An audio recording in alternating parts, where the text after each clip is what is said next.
We just had Brian.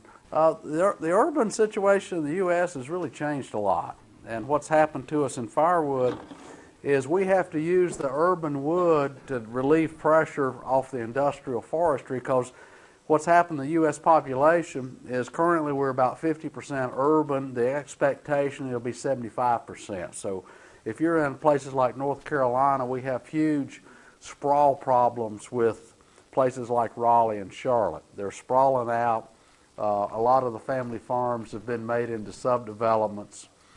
And we have to be able to use the wood that comes out of the forest. We've had a big trend over the last couple decades of trying to keep wood out of the landfill, because the landfills are very expensive.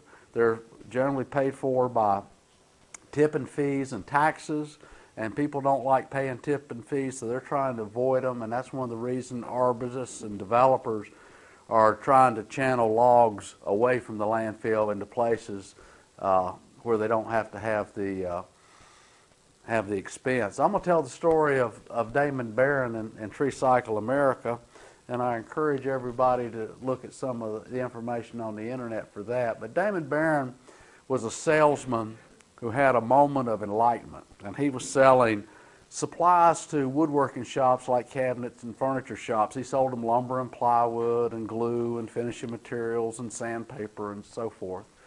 And he had an eye-opening experience that he tells in a TED Talk, and I'll have the address up there for that. But basically what he wanted to do was to create a formal network of independent businesses that cooperated first in the Charlotte area, and to unite them. So when trees came out of the urban forest, they would go to his location and others who would process them into lumber products and firewood and mulch, but make some use out of them. And also that this movement of wood would generate profitability for these small businesses, so economic development. So he's located just on the south side of downtown Charlotte in an area today that is overflowing with brew pubs. If you go to Charlotte and you like craft beer, Charlotte is one of the centers in the U.S. for craft beer. So what he does, his business operates 2 sawmills. He's got a large Timber King band mill, and he's got a Lucas mill that he has the swing blade and the chainsaw. So he's able to do lumber and slabs with his mill. He also has a small single head splitter that he does a little bit of firewood with, and he does some specialty things like Brian. And I told Brian about something Damon was doing. He said, I didn't think about that, I got to try it. So that's kind of the guy that Brian is, who was with us a lot. So what he does, he has a log yard, and he receives logs. And the logs that he has time to cut and he wants to cut, he cuts. Otherwise, he gives them to other people. But the logs have to go somewhere. So he's working to accumulate logs. This is an overhead view of the downtown Charlotte area. Lots of sprawl, lots of highways, lots of developments. But it's interesting. Charlotte has always taken pride and calls itself the city of trees, okay? But since 1970, they've cut half the trees down in the city, okay? So, you know, they're struggling with that, and they've come up with a new program, and they're trying to plant trees, but they're also just massacring the forest, putting in all these developments. And if you know anything about sprawl, is the developers will always win any public outcry of putting in development. So they're trying to do that. And with his company, treecycleamerica.com, there's a phone number, there's an email. People have to throw some money to be in the part of the network, but that's just part of trying to organize something. This is his logo, Tree Cycle America, that shows a tree inside the recycling symbol.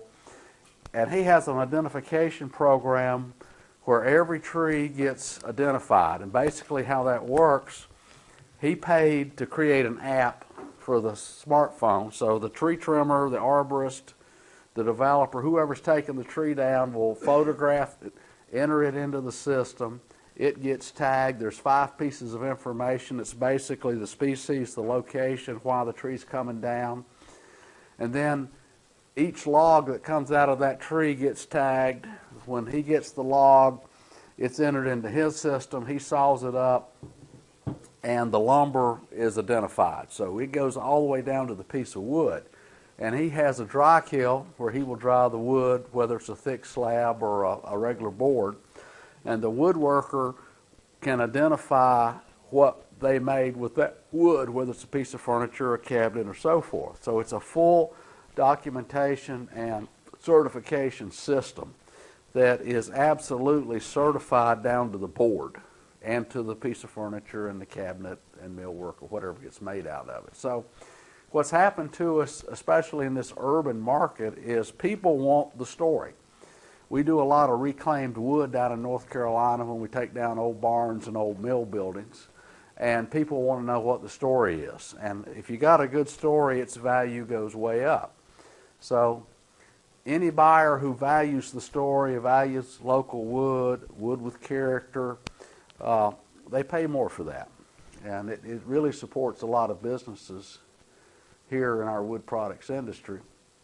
One of the things that Damon's trying to do is he's trying to work with the city arborist to let's grow trees that we can eventually use in a sawmill and a firewood operation. Let's grow a great diversity of trees, but let's manage them where we're producing saw logs. Let's not just have a bunch of forked trees and do firewood. Let's see if we can get some of that. So he's working with the city and developers and anybody in the city that'll work with him on trying to think forward. We're planting this tree, how we're going to get out of this in the future. He got this concept because he met a gentleman who was in his 80s who brought some wood to a local shop to make his casket. And it just floored Damon to think about, here's a guy who planted a tree when he was 8 years old, and here he is in his 80s going to make a casket for it. And it just said, well, you know, gosh, what does that do? Well, it makes your urban forest have purpose. And if we can utilize that wood, society is way better off. So he has put together this system. I've visited him several times. This is his Timber King sawmill. So he's got a big band mill. If you go to TED Talk on YouTube, and this happens to be the YouTube, he's got an 11-minute TED Talk. And TED Talks are wonderful. And he tells his story very well there. He's a good salesman. He's got a silver tongue, and he's really networking. Right now he's got, I think, about 10 to 12 independent people in his group that's made up of sawmills and small sawmill operations like his, and some firewood people and some arborists. So they are keeping wood out of the landfill that way. This is his... we had a group meeting with the North Carolina Forest Service and some folks. This happens to be Damon up here, but you can't really see him. That's he was doing some slabbing, and he stopped to show us. So he had a big log from a tree out in somebody's yard, and now they're cutting thick slabs like this over here. And what's interesting, this log, he charged the guy $3,000 to cut this log. Now, the guy who's using it makes $30,000 conference tables, okay? There's a lot of high-end corporate people in downtown Charlotte in the banking business. And since they're not paying you interest anymore, they got a lot of money so they can buy $30,000 conference tables because they like to sit down. If you're going to be in that high-flying business, you got to have statements, you got to have class, you got to have some uniqueness. So here they're going to buy this from a local high-end craftsman into a conference table that came from probably 2 miles from downtown Charlotte. And I think the wood is deodar cedar, is what I remember. And this photo that's hard to see is he has a dry kiln. He took an insulated container and has a dehumidification unit, some fans, and lots of controls.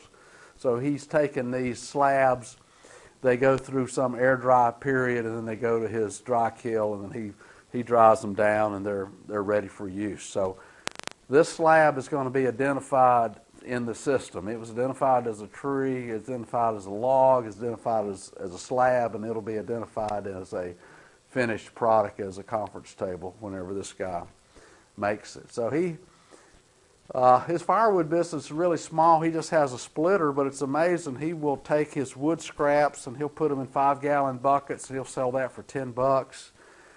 He does have a single head splitter. He focuses on small quantity orders.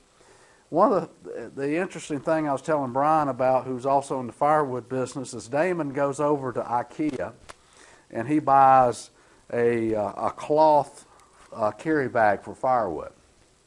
Takes it over to somebody and they put some kind of a monogram on the side of it. He has a guy deliver these to people's homes from internet sales in Charlotte for $50.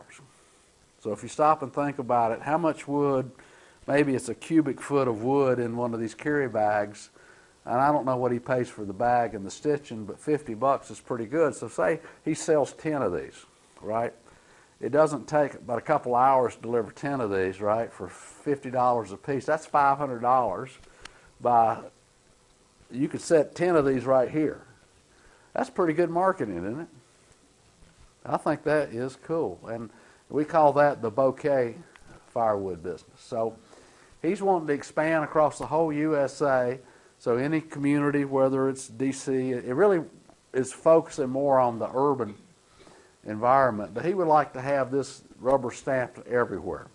And let's just kind of unite people, set up this independent network, and see if we can get all this urban wood out of the landfill into some use somewhere. And one thing he's trying to do is the urban areas typically have a lot of wood people, a lot of craftsmen, people like Atlanta and D.C. There's people all over the place that is wanting this high-valued wood. And it's unique wood, it's wood with a story. And what's great about Damon's group, it is fully documented. I mean, if you look at the photo of the tree and the log and the wood and the product, that's the kind of thing a lot of these high-end buyers are trying to do. So what I wanted to do in this is to say that the urban environment is a place that we can do much better in our utilization of the wood, and we can do it at significantly good profit margins if we can get the right wood to the right people. And what we're doing in the workshop today, bringing people like Brian Madden in and Brian Knox and myself and others talking about this, is if you can figure out who will value what you have, what do you have to do to get there? And then some of it's drying. That's what Niels was talking about in his discussion on drying. We've got to make these high quality products, and we can make money on them. There's people that want them. There's people with money, especially in the urban areas. Typically, they are paying premium prices for everything. If you want to pay the highest gas prices for your car, where do you go? You go to the urban areas. They pay the most for housing. They pay the most for food. Well, by God, they ought to pay the most for firewood too, right? So that's kind of where we are. Any questions, comments? I hope we're going to go out and split the rest of those logs out there. So if you want any more demo time, we can go catch that. Appreciate everybody coming.